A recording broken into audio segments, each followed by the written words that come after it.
aliniambia nitakufa lini? Mwezi wa pili. Mwezi wa pili.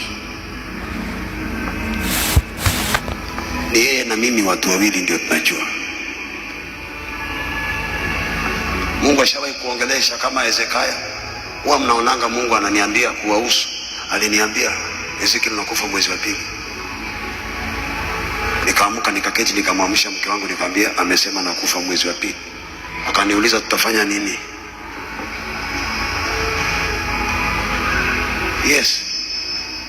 God told me I was going to die in the month of February. Evangelist and founder of New Life Prayer Center and Church, Ezekiel'S, has reportedly spoken about the dates he believes he will die, sending waves of concern, debate and spiritual reflection across the country. I want to tell you something. I told it to you yesterday and you didn't understand. Mke wangu ako pale, mpeleke microphone. Hata mtoto wangu atajua hiyo kitu leo, mpeleke Pastor Sara microphone. Hakuna mtu anajua, hata wazee wa kanisa hawakujua.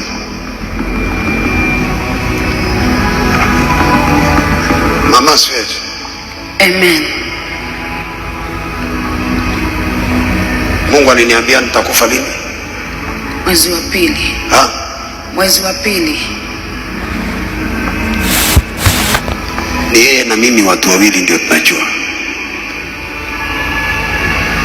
Mungu ashawahi kuongelesha kama Ezekiel. Huwa mnaonanga Mungu ananiambia kuwahusu. Aliniambia Ezekiel nakufa mwezi wa pili. Nikaamuka nikaketi nikamwamsha mke wangu nikamwambia amesema nakufa mwezi wa pili. Akaniuliza tutafanya nini? Yes. God told me I was going to die in the month of February.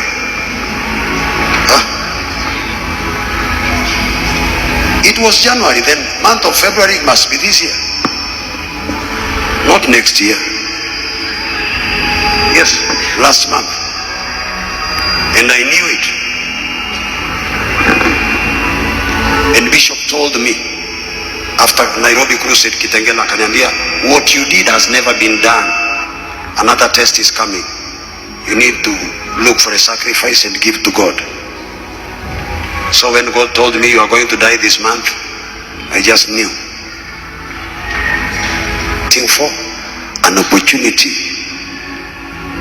to give God what nobody can give.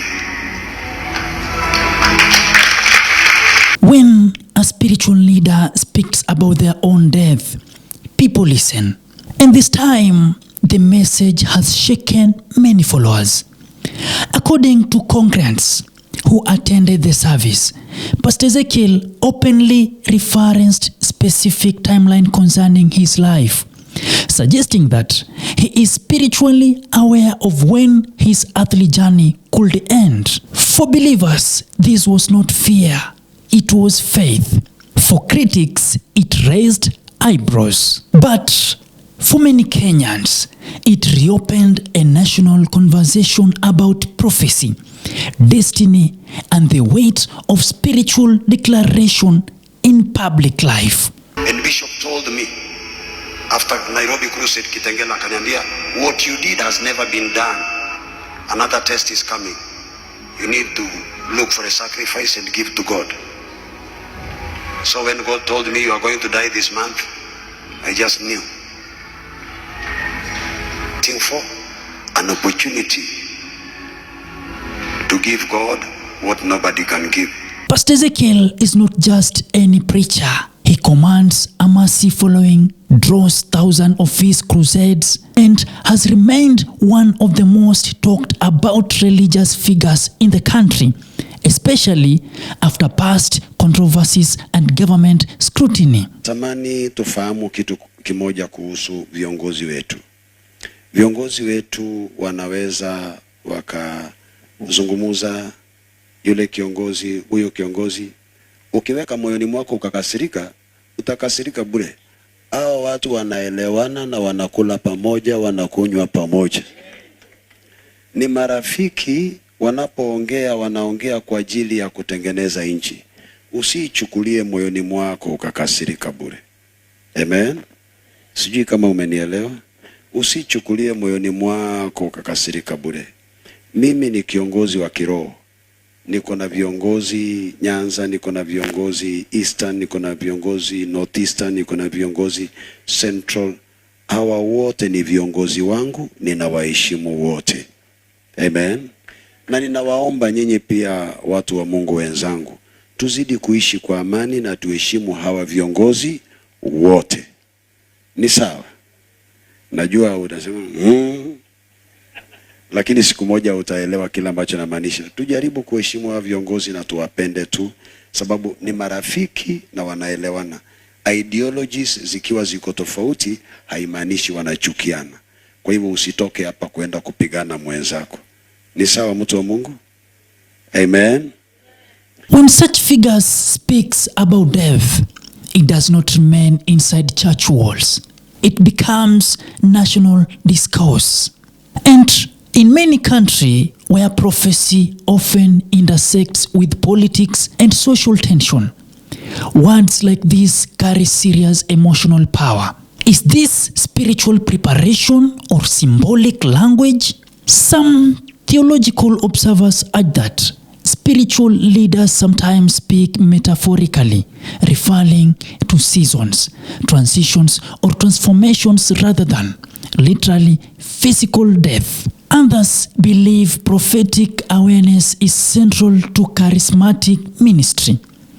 But one thing is clear: declaration of death timelines are sensitive. They can inspire faith, they can cause fear, and they can trigger speculations. On social media, reactions have been divided.